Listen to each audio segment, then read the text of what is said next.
Hello and welcome back to another edition of the Lynn Lowdown. I'm Dani Vittori, and today we have on Darrell Murkison from the Community Minority Cultural Center. Thanks for joining us today. Well, thanks for having me. I appreciate it. Of course, I know it's been a few years since you've been on here. The setup's a little different, but we always appreciate you coming back in. It's a pleasure's all mine. I just look forward to giving you all the information you need and sharing this with the community when I give it out, as I'm given the opportunity.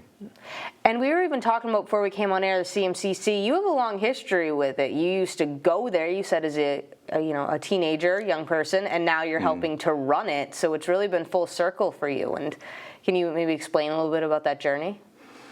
Yeah, I would say my first encounters with Community Minority Cultural Center, again, I was a young teenager, 13, 14 years old, where I'd say the people that were running at that time, Adam Darby and Virginia Barton, they would have a lot of the young people from the community come down to CMCC. They had African dance troupes there.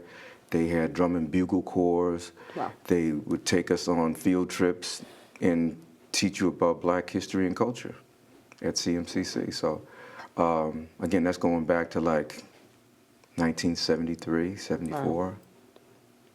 And the current building that you're in now, that you hook up with, you said you moved into in 99, so you've been on Union Street, right down the street from us, for many years now, too.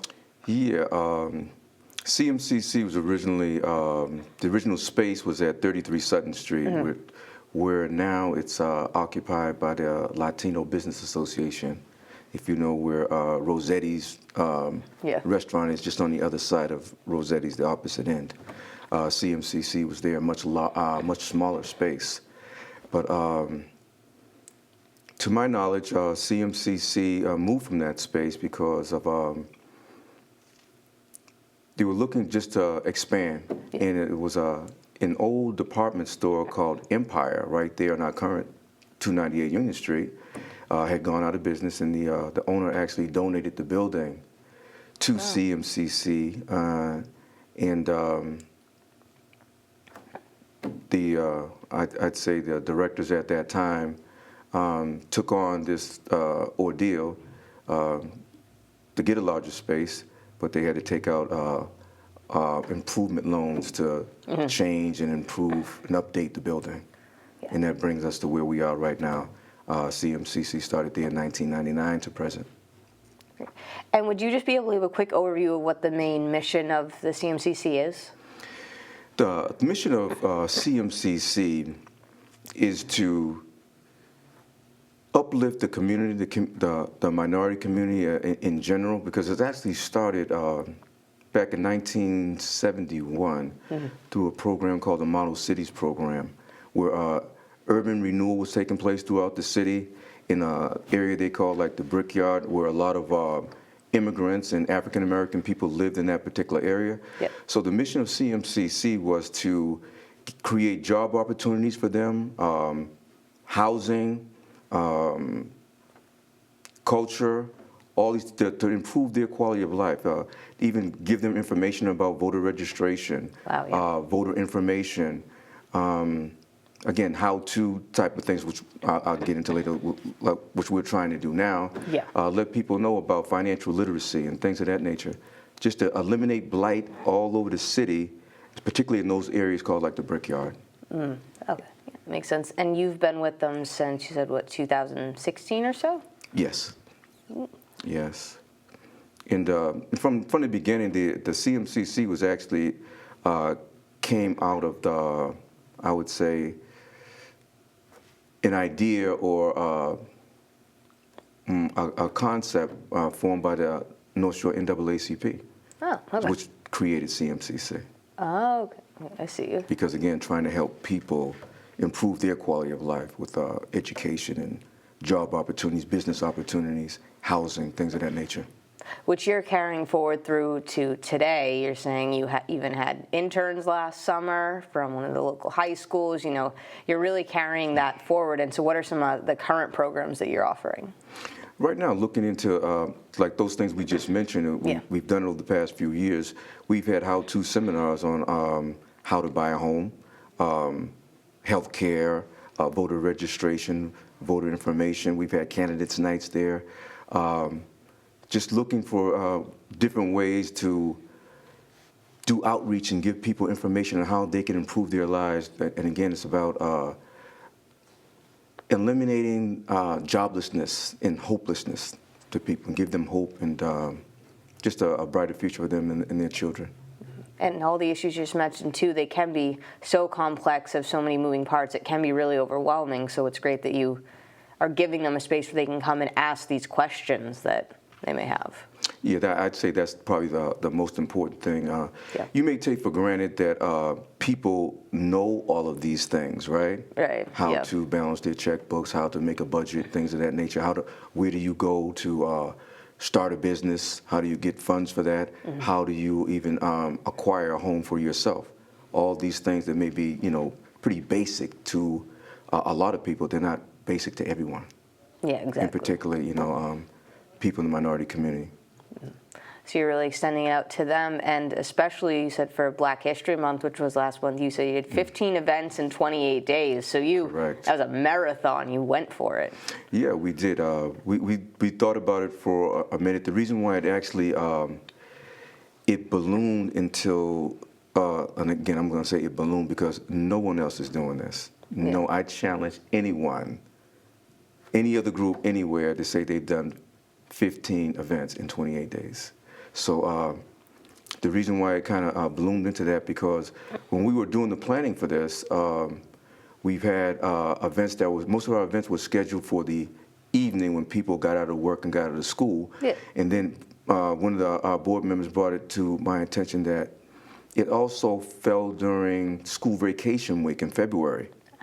So we were doing it like 2 a days. We would have showing a film in the afternoon in case kids were out and about, and in the evening when people got out of work. So it was like double.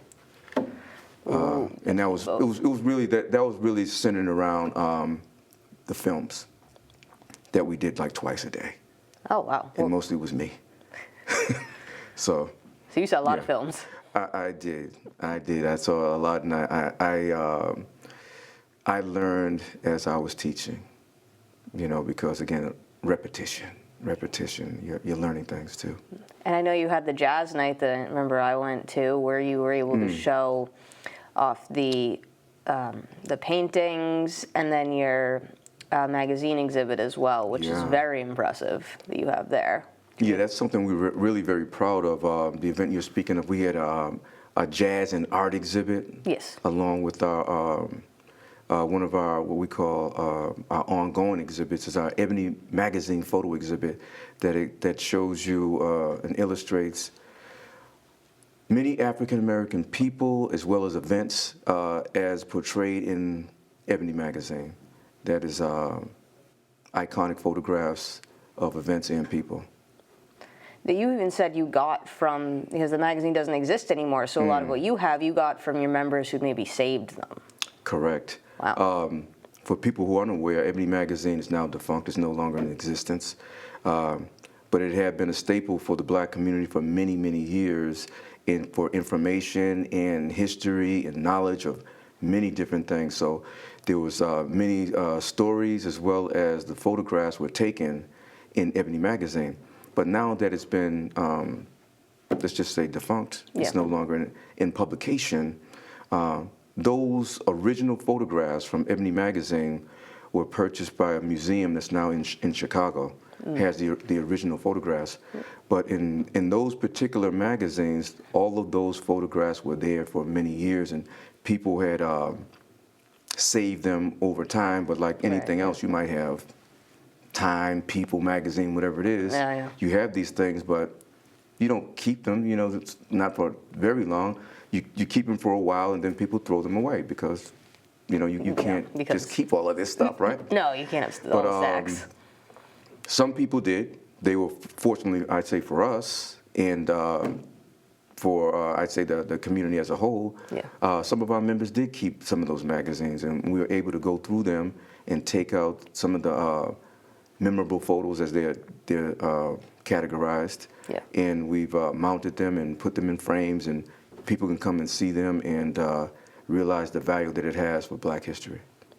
Teaching people the history, so you're doing both, teaching people the history, but also helping really anyone who needs it to look towards the future as well. You really cover both sides of the spectrum there.